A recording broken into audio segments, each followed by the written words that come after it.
मुलांना वाफ देणे सुरक्षित आहे का? तर या विषयावर विविध सायंटिफिक रिसर्च पब्लिश झाले आहेत. आणि त्यात त्यांनी क्लिअरली मेन्शन केलं आहे, की मुलांना विशेषतः 5 वर्षाखालील मुलांना हे वाफ दिल्यानंतर ॲक्सिडेंटल बर्नचे चान्सेस जास्त आहेत. तर मुलांचा face, upper body, abdomen, thighs, genitals हे एरिया भाजण्याचे जास्त चान्सेस आहेत. 50% मुलांना आयसीयू केअर किंवा सर्जरी लागण्याची आवश्यकता पडू शकते, हेही त्यांनी त्यात क्लिअरली सांगितलं आहे. म्हणजे मुलांना वाफ दिल्यानंतर ॲक्सिडेंटल बर्नचे चान्सेस जास्त आहेत काही फायद्यापेक्षा. तर एका पीडियाट्रिक बर्न युनिटमध्ये केलेल्या सर्व्हेमध्ये असं आढळून आलं आहे, की 2% मुलं ही वाफ देताना भाजले गेली होते. आणि काही हॉस्पिटलमध्ये केलेल्या सर्व्हेमध्ये हा आकडा आता 9% आढळला. म्हणजे 100 मुलांपैकी 2 ते 9 मुले ही वाफ देताना भाजली गेली होती. तर मग मुलांना विशेषतः 5 वर्षाखालील मुलांना वाफ देणे ही सुरक्षित नाही.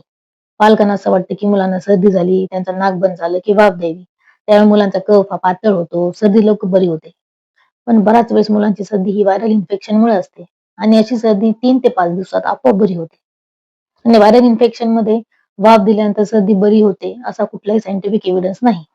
तर त्याऐवजी मुलांच्या नाकामध्ये सलाईन ड्रॉप्स टाकणे, त्यांचं हायड्रेशन मेंटेन ठेवणे, रूमची हवा ही ह्युमिड ठेवणे आणि गरज वाटल्यास डॉक्टरांचा सल्ला घेणे आवश्यक आहे.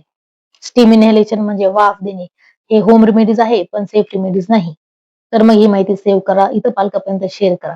जेणेकरून एखादं मूल हे वाफ देताना ॲक्सिडेंटली भाजणे आणि आयसीयूत ॲडमिट होणे हे टाळता येईल. Thank you.